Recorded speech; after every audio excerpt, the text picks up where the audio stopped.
em primeira mãe. Oferecimento Árvore. Entre que a casa é sua.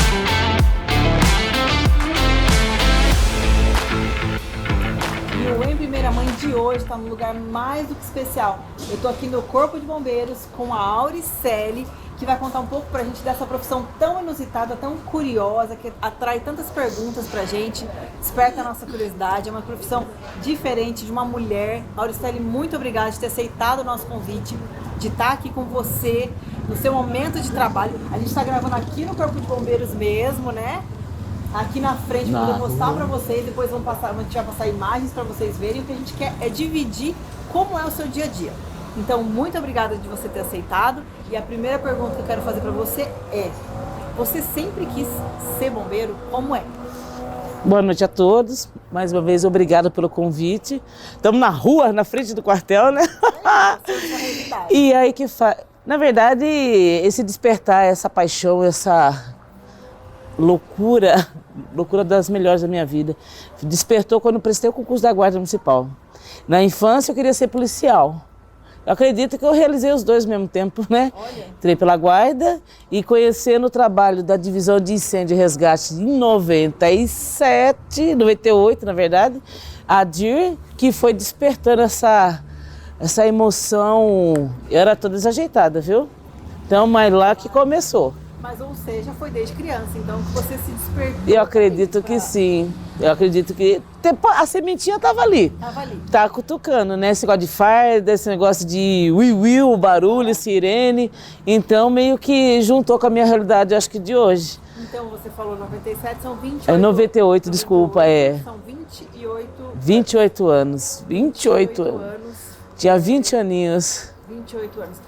E você falou que era desde criança. Quando você era criança, o que passava na sua cabecinha, assim, de querer ter uma profissão, assim, que já é diferente, né? Você, por exemplo, não queria ser médico, veterinário, você queria socorrer, você queria estar na frente ali, tá fazendo alguma coisa pelo próximo, assim. O que passou? Na infância, como eu via isso, na verdade, na infância, por incrível que pareça, eu fui projetada a fazer magistério. Então, o cuidar meu não era essa sensação, né? O que a gente faz hoje. Como eu reforço, foi uma novidade na minha vida. Então, eu ia cuidar ensinando, de outra forma.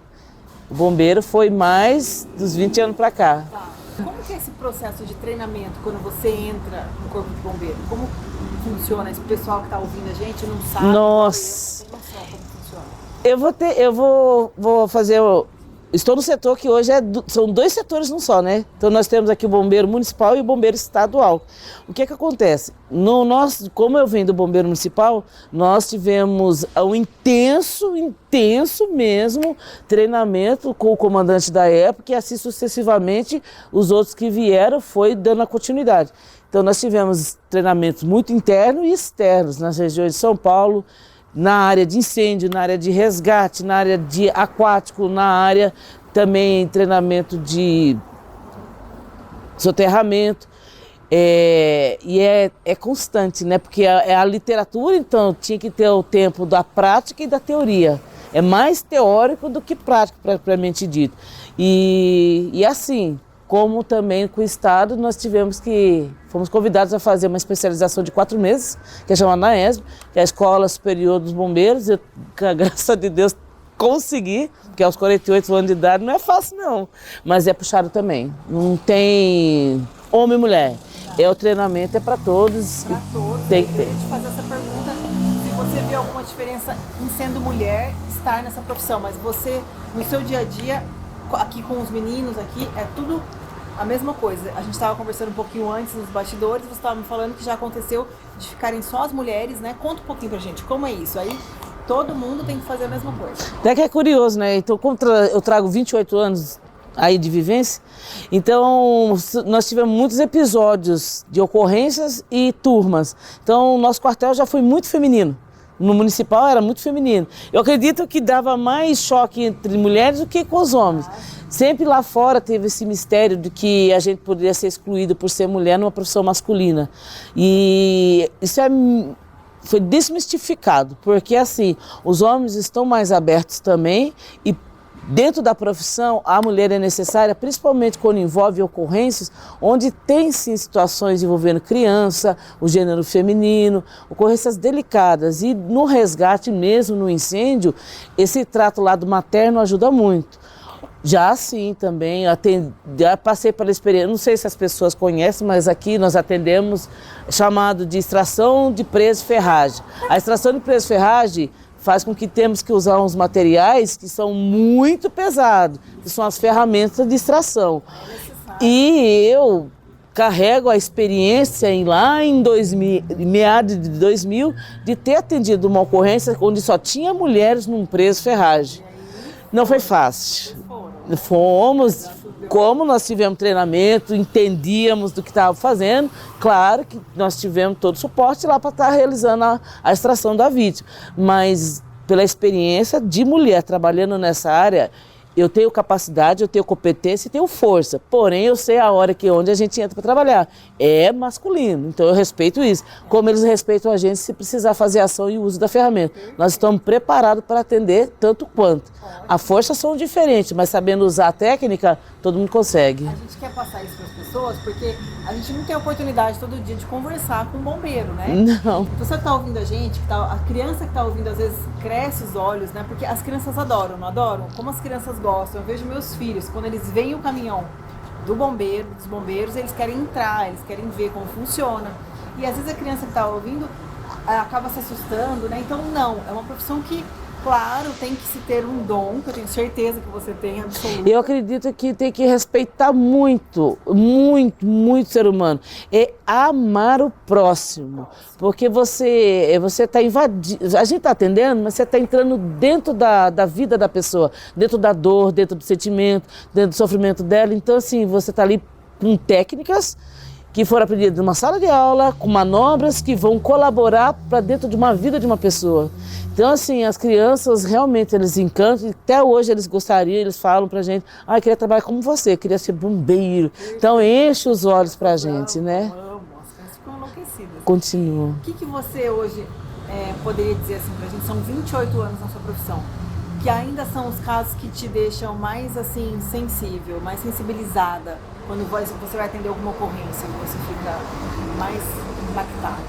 Eu tenho... todas as pessoas sabem que as ocorrências do bombeiro, a gente não sabe que vai entrar.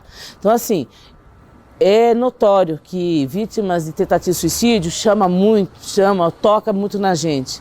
Mas eu carrego ao longo da vida, na minha vida, dessa história de trabalho, ocorrências que são, né, que não saem da memória. Que nem eu havia comentado nos bastidores sobre a ocorrência de uma colisão de veículos. Era um escorte, aquele escorte antigo, e onde o motorista ficou preso nas ferragens e pegou fogo no local. Então, foi combatido o incêndio do carro e, infelizmente, ele ainda permanecia vivo. Só que, como a queimadura chegou ao nível de 3º grau, ele mumificou. Então, nós adentrávamos dentro do veículo para poder fazer a segurança. Mesmo a vítima está lá, ele tem que preservar todo o corpo da vítima. Coluna, cervical, então tudo é a mesma coisa, independente do que você vai deparar, né? A questão ali é saber que eu estava ali dentro daquele carro, depois que foi controlada a situação, eu saber que mesmo ele não, né? Quando eu falo mumificado, dá para entender isso. Ele saber ainda que estava ouvindo o que eu estava falando. E o único conforto que eu conseguia naquele momento, além de colocar o colar aí para fazer a remoção, até fazer isso, foi orar, rezar com ele. Eu lembro que o Pai Nosso, a Ave Maria, falei para Deus está com você tudo. E foi marcante. E depois desse tempo, o que mais me marcou foi eu não poder fazer tanto, e eu sei que eu de coração sempre faço isso, e não ter a possibilidade de ter feito para o meu pai e pela minha irmã. Então isso marcou demais a minha vida. E também passaram pela necessidade do resgate, você diz, né? Precisou. E... Precisou, infelizmente, né? Não tive aquela felicidade quando a ocorrência, quando a gente finaliza ela, tudo ok. Então eu sei a experiência de... Você sabe que quem está do outro lado... como é perder, né? Mas, então, marcou sim. Então essas são as 3 situações. De eu não poder estar lá com tudo aquilo que eu tenho para doar. E pelo menos ter doado tudo que eu tenho para uma pessoa que estava ali e me ouviu. E eu sei que aquele momento foi importante para ela. E eu não estava sozinha. Conta pra mim como que é essa rotina, porque a gente tá aqui, gente, você acabou de assumir seu plantão, certo? Foi. A gente tá aqui, às vezes o pessoal pode precisar sair, então a gente tá gravando o que acontece. O que a gente quer saber, como que é essa rotina? Você trabalha 12 horas, você entrou agora, você vai sair só amanhã cedo. E você fica no telefone, se precisar sair, como que é? Eu trabalho 12h36, né? Então eu ia trazer 9h30, saio às 7h30 da manhã. E... 90% da população, quando me vê eu fardado em alguns lugares, fala assim, acho que eu não trabalho na rua, que é trabalho só interno, tá interno. Na verdade, eu tenho a opção de trabalhar interno, mas eu atuo tanto no resgate, como no caminhão e aonde precisar.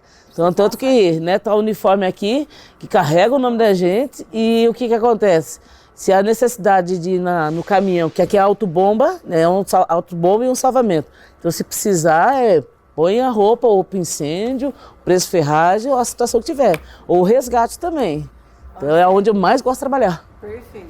Você gosta, né? Você gosta. Eu acho que meu olho brilha quando fala resgate. Exatamente, o brilho está no seu olhar. Como que você lida no dia a dia com essa pressão? Porque você é uma mulher, a gente te encontrar na rua, você não é uma mulher normal, você é a sua profissão, você tem uma profissão diferente. Mas você trabalha com pressão, você trabalha com situações que dói, né?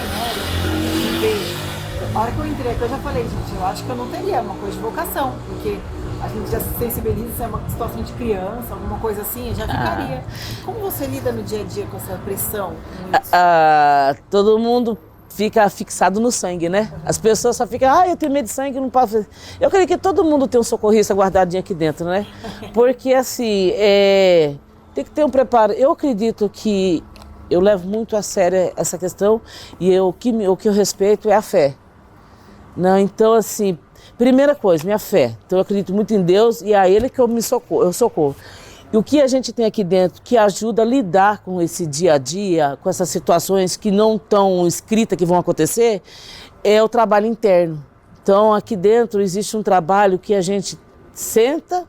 Vamos falar como foi o atendimento. Primeira coisa mais importante que deve ser feita, acho que qualquer lugar deveria ser assim, é perguntar como é que você está hoje. Então a primeira pergunta do dia, além do bom dia, como vai você, eles perguntam como é que você está hoje para trabalhar. Isso é respeitar, né? Porque às vezes a gente não chega bem. E dependendo da situação, que a gente pega uma ocorrência de uma gravidade ou que envolva a criança, ou mesmo, né? Não com o adulto não, mas o cenário com o adulto, dependendo dele. Então quando volta da ocorrência, vamos sentar e vamos falar sobre a situação. Então a gente faz uma troca aqui realmente do que foi a ocorrência, quais foram os sentimentos envolvidos naquele cenário, e se vê que na hora da ocorrência alguém se sensibilizou mais ou não, ele é até protegido no cenário. Então, tem, isso é. Que são todos os bastidores que a gente não tem ideia quando a gente está do outro lado, né? A gente não quer passar por isso, é o que a gente sempre fala, ninguém quer passar por isso. Não. Mas é uma situação que acontece, por isso que existe, né? Essa necessidade do resgate, de terem os socorristas, ter o bombeiro. É necessário, infelizmente às vezes é necessário. O bombeiro também vira vítima, viu? Dependendo de situações, sim. Com certeza. Por isso que o psicológico tem que estar bem, você tem que estar bem psicologicamente, porque ele acaba ou se envolvendo na ocorrência ou virando uma possível vítima no cenário. Perfeito. Agora conta pra mim do seu uniforme. Esse uniforme que você tá é do dia a dia que você trabalha? Esse aqui é o uniforme, o básico, é o primeiro, né? Trabalho. Isso. Como que é um uniforme de ocorrência de fogo? Eu estava aqui abraçado no meu capacete, na verdade, né? São identificados. Então nós temos aqui o olho dela, que bonito, gente, que é bordado. Eu não vou falar, eu acredito que chega a 40 quilos a mais, eu acho que a gente carrega. Muito pesado, vocês não entendem. Então esse meu uniforme aqui, ele tem uma frase que eu carrego comigo, que é o que eu falo, né? É um material de quebra, por favor. É muito pesado. É uma capa de proteção de aproximação de fogo, né? Ele aproxima até 100 graus. Então nós não vamos entrar dentro do fogo e permanecer no fogo, né? É uma roupa que te protege para aproximar, realizar com segurança, né? Ela segura o calor, a temperatura, porém aqui dentro tem que tomar cuidado porque... Nossa! E também nós temos a parte de baixo, né? Que é uma calça. Que eu peguei já, é muito pesado. É, muito pesado. a bota tem proteção anti-chama também, é uma roupa que é chamada de Kevlar Snow, porque é um nome difícil, né? Mas é de primeira linha e confortável, né? Ela protege, podemos aproximar, podemos ficar em segurança, mas o que é desidrata o bombeiro, na verdade, né? É perigoso também.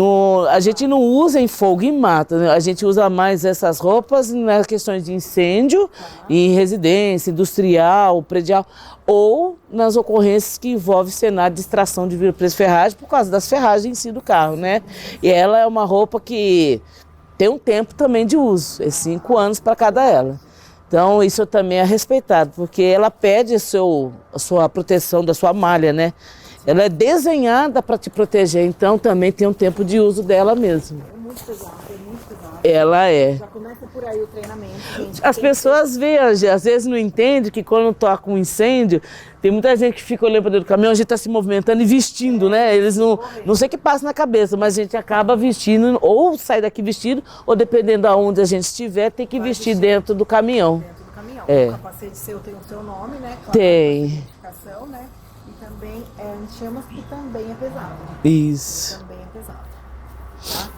Muito, muito interessante. Então é para uma questão de fogo e também socorro de ferragem, de carro. Sim. Sim. Porque você não sabe o que vai acontecer. Eu costumo dizer que agradeço a Deus quando a gente não está usando essa roupa, né? Se você vê um bombeiro usando essa roupa aqui, você entenda-se que alguém ou está precisando muito ou alguém está passando por uma situação de perda muito grande. Porque o incêndio destrói, né? Nada começa pequeno, mas ele se transforma num grande incêndio. Então essa roupa aqui, ela é só usada em cenários que vão trazer comoção. Muita gente. Pessoal, esse foi o nosso primeiro bloco que a gente está aqui com a Auricele, que ela está contando sobre a profissão dela. Agora vocês aguardem que a gente já volta no segundo bloco, que eu quero conversar um pouquinho sobre a Auricele, mãe. Então a gente já volta.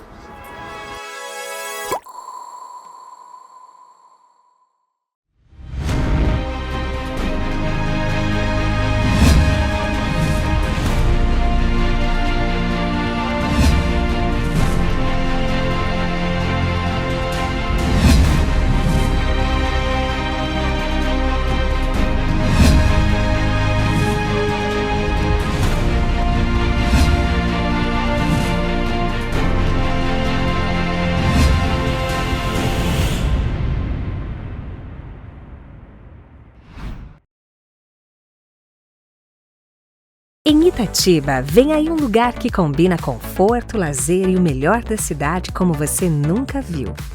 Absoluto Itatiba. Piscina, beach tênis, espaço pet e muito mais. Apartamentos com 2 dormitórios, ampla suíte, varanda e vaga de garagem. Condições especiais de lançamento com financiamento pela Caixa. Absoluto Itatiba. Mais um sucesso, Árvore Engenharia.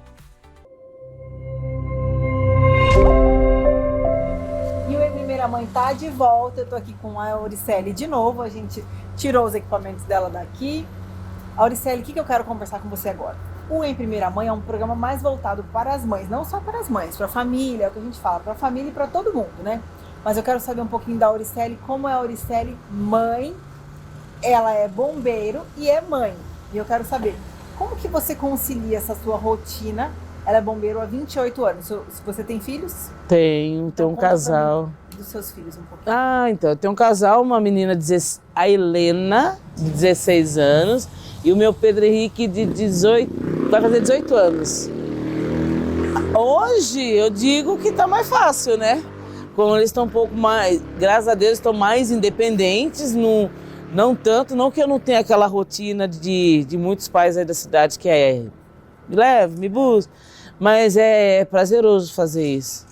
Se eu falar para você que ser mãe. Que então a gestação toda dentro do trabalho foi uma coisa que mexeu muito com... Não foi assim tão simples. Não foi. Né? Descobri que estava gestante e todo esse desenvolvimento, essa experiência, já vi outras bombeiras grávidas aqui no quartel, né? Uma coisa é elas grávidas, outra coisa é a gente, né? Foi muito marcante. Foi muito marcante, porque as minhas gestações elas não foram tão tranquilas, mas não por causa do trabalho, mas por causa do Auricelli dentro do trabalho. Você está me contando aqui nos bastidores, você mesmo teve um probleminha de saúde, né? Tive, minhas 2 gestações foram consideradas gestações de risco, né? Por mais que a barulho de mal foi inovador. Então era o susto muito... Primeiro assim, vou ser bem sincera, eu não imaginava ser mãe. Eu não projetei ser mãe. Aí engraçado, né? Eu falava quando eu perdi a minha irmã, como eu contei pra vocês, o fator eles eram pequenos. Então eu tenho 4 sobrinhos. Então eu falava que não vou ser mãe agora porque eu já tenho 4. Então eu sempre falava isso, né? Só que eu tenho um príncipe encantado. Então, para muitos aqui dentro também não me imaginavam mãe. Falava assim, essa mulher com esse mãozão aí. Porém, Deus me abençoou com o Pedro Henrique, né? Meu primogênito. Tá? Então, o que acontece? E vem a Helena, né? No segundo momento. As gestações eu tive pré-eclâmpsia, né? Antes de nascer. Eu desenvolvi hipertensão e diabetes. Então, eu sou comum como muitas mulheres aí. E trabalhando. Trabalhei até os 7 meses. A minha barriga, eu praticamente não imaginava que a minha barriga tinha crescido tanto. Trabalhei na viatura até 7 meses, lógico, com todo cuidado. Eu ficava mais no resgate. Eu teimosa aí, algumas ocorrências assim, de incêndio, envolvendo colisões de veículo, preso ferragem, mas sempre monitorado, porque tinha aquelas proteções, né? Aonde eu ia tinha proteção, os meninos cuidavam. Porque o barrigão eu sempre chegava primeiro, né? Sempre, da grávida. Tem. A gente fala no programa aqui de mães que a gente tem o nosso dia a dia da mãe. Às vezes você tá trabalhando, te liga da escola e você precisa sair. Você passou por isso quando seus filhos eram pequenos? Como você fazia assim no trabalho? Como você lidou? Eu já cheguei a trabalhar aqui 24 horas por 40. Então, nessa fase inicial dos meus filhos, eu trabalhava 24 horas. Então, eu trabalhei 24, descansava 48 horas, propriamente dito, né? Eu fui mãe solo por muito tempo. Então, a questão de ser mãe solo por muito tempo, ela foi muito forte para mim. Além de ser mãe solo, eu tenho o meu suporte, então a gente tem que ter o apoio. Então, meu grupo de apoio foi minha mãe. Minha mãe, que há pouco tempo havia acabado de perder o grande amor da vida dela. Então, você imagina chegando a minha filha com um filho dentro de uma situação. Então, assim, meio que eu dependia muito dela e ela dependia de mim, talvez. Então, trabalhava 24 horas. A minha mãe ficava com eles, me dando esse apoio. Não era fácil, não foi fácil. Principalmente, eu perdi muitas atividades de escola, muitos momentos que a escola exigia a participação dos pais, propriamente dito. Mãe solo, minha mãe na situação...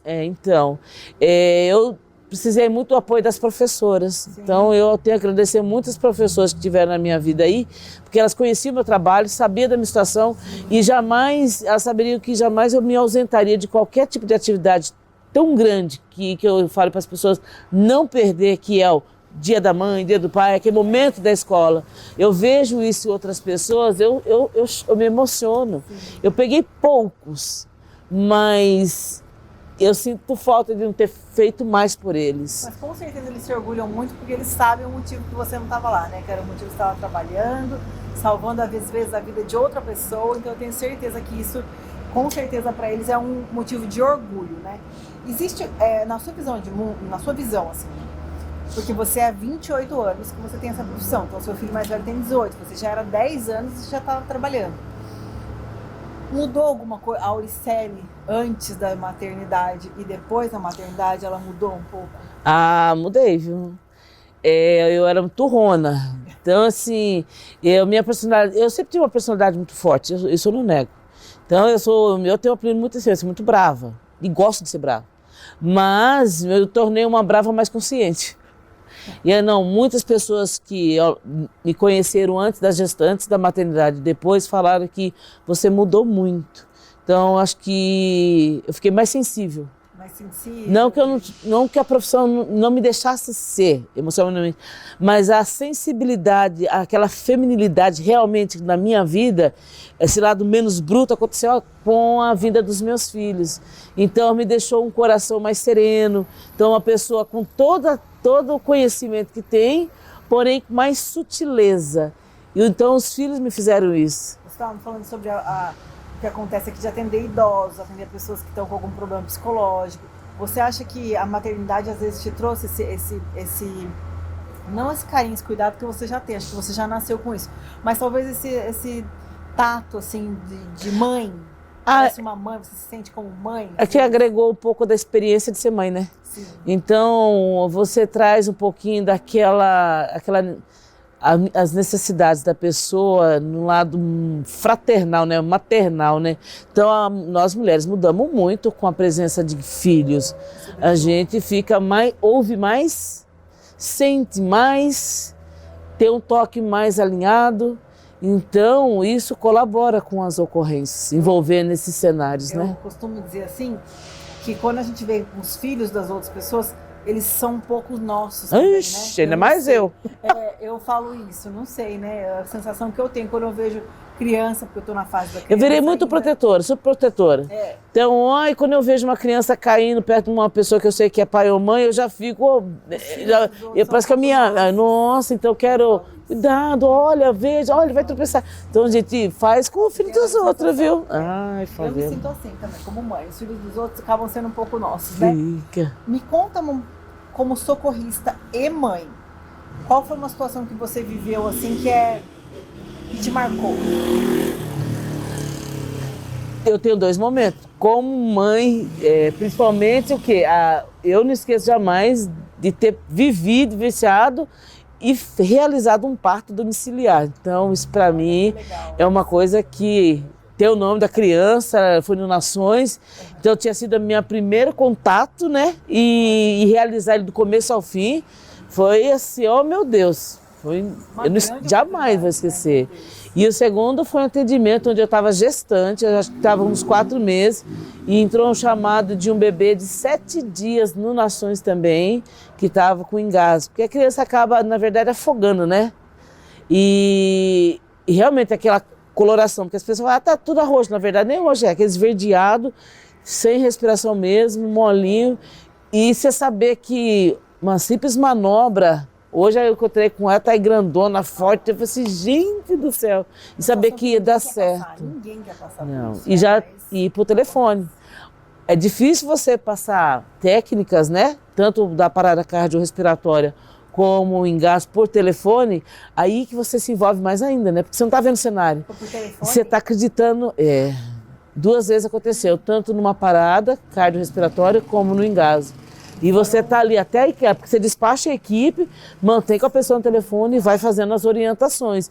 E você está ali acreditando que está fazendo da maneira que você está falando e que está dando tudo certo, que vai dar certo. E o resultado final a gente depois fica sabendo. Mas foi. Mas por isso que você é uma pessoa que se envolve. Então isso eu acho que faz toda a diferença. A intervenção imediata. Eu acho que é errado você receber tanto conhecimento que vai ajudar alguém e guardar. Então, aonde eu posso estar passando um pouquinho, faça assim, faça assado, troca, olha, eu ensino, não tenho vergonha nenhuma, e se precisar, estamos aí, pode vir no quartel, pode.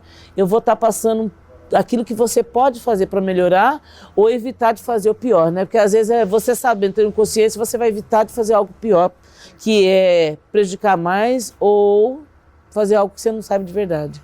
Fala para mim, que conselho que você daria para essa mãe, para essa mulher, para quem está do outro lado e que quer ser bombeiro, quer ser socorrista, mas acha que isso é impossível, que isso não está no caminho dele, essa pessoa? Eu acho que nada, realmente é verdade, nada é impossível, nada é impossível.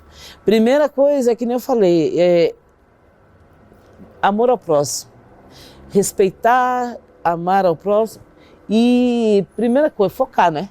Se você quer, aqui é assim, você tem que estudar. Agora, mais do que nunca, porque você tem que prestar um concurso, ele é puxado e não é só escrito. também tem que ter a qualificação da pessoa física, né? Então ela tem regras a seguir para poder estar entrando dentro do setor dele, ou para a polícia, para a guarda, ou para setores que envolvem esse tipo de trabalho, né?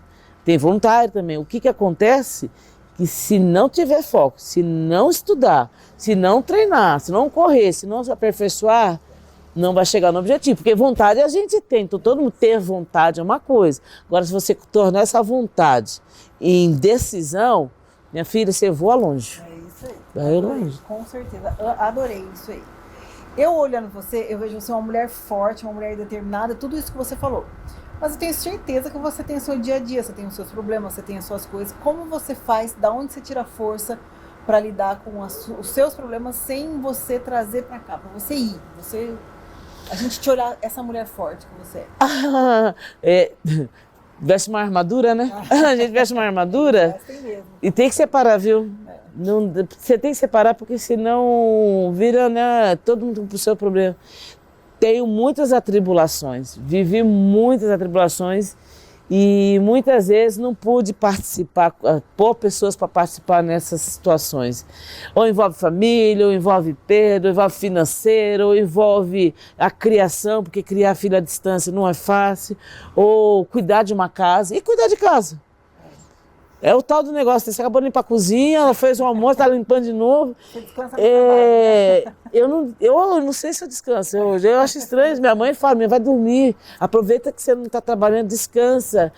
Mas eu acho assim que eu não pode procrastinar. Eu já tive momentos, vou ser bem sincera, que eu me vi procrastinando, me vi ali parada. Eu acho que então eu tive os meus momentos de tristeza interior, da solidão, né? Eu gosto da solitude, mas a solidão ela machuca. Então temos que estar ocupado. Eu acho que essa correria do trabalho, vida particular e filhos faz com que a gente não tenha tempo de ter tristeza e solidão. É uma mulher incrível, gente, com essa profissão que também é incrível. É uma profissão que atrai os nossos olhares, atrai a nossa curiosidade. Você, como eu te disse, e é verdade, eu te olho e vejo uma mulher incrível. Amém. Muito obrigada por eu que ter agradeço. a oportunidade de ter te conhecido, Auricele, de verdade, e você ter aceitado o nosso convite de participar do programa. O Em Primeira Mãe tem uma lembrança para você, que é o nosso porta-celular. Que lindo! Personalizado do programa. Para você curtir os seus momentos lá. Ai, obrigada. Para você curtir os seus momentos. Ai, Deus de abençoe. Tranquilidade. Muito de lindo. mãe, tranquilidade, essa profissional incrível que você é. E que eu fiquei muito orgulhosa e muito honrada de ter conhecido e ter entrado um pouquinho na sua intimidade, na sua história. Ah, eu que agradeço, sabe? É gostoso isso. Ser lembrado de uma forma que vai representar tantas outras mulheres, né? Somos mulheres em vários lugares hoje, né? E sentir isso das pessoas e você trazendo isso para mim, eu fico muito contente. Eu que fico. Né? Não tem nada que pague. No dinheiro não paga certas sensações. Com certeza. E essa sensação de realização através para as pessoas, eu já estou muito grata. Eu acredito que se precisar de mim, pode chamar. Com farda, sem farda, pode que nem bate no portão da minha casa, eu estou à disposição. Desde que eu seja aí, ó. Se precisar de uma mão amiga, conte comigo. Obrigada. Viu? Deus abençoe. Verdade, agradeço. Boa noite. Esse foi o Primeira Mãe de hoje, com essa história maravilhosa, dessa mulher maravilhosa, com essa profissão encantadora, que muda, que transforma, que faz a diferença na vida das pessoas. Esse foi o programa de hoje, tenho certeza que vocês gostaram. Não se esqueçam de comentar no Instagram, marcar o Em Primeira Mãe, e se você tem uma história especial, vem dividir com a gente, que vai ser uma honra ter você aqui. A gente se vê no próximo programa. Muito obrigada, pessoal.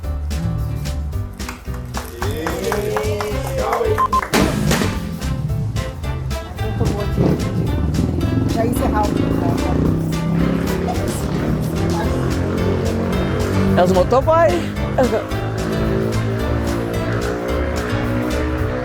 Vai falar do projeto agora?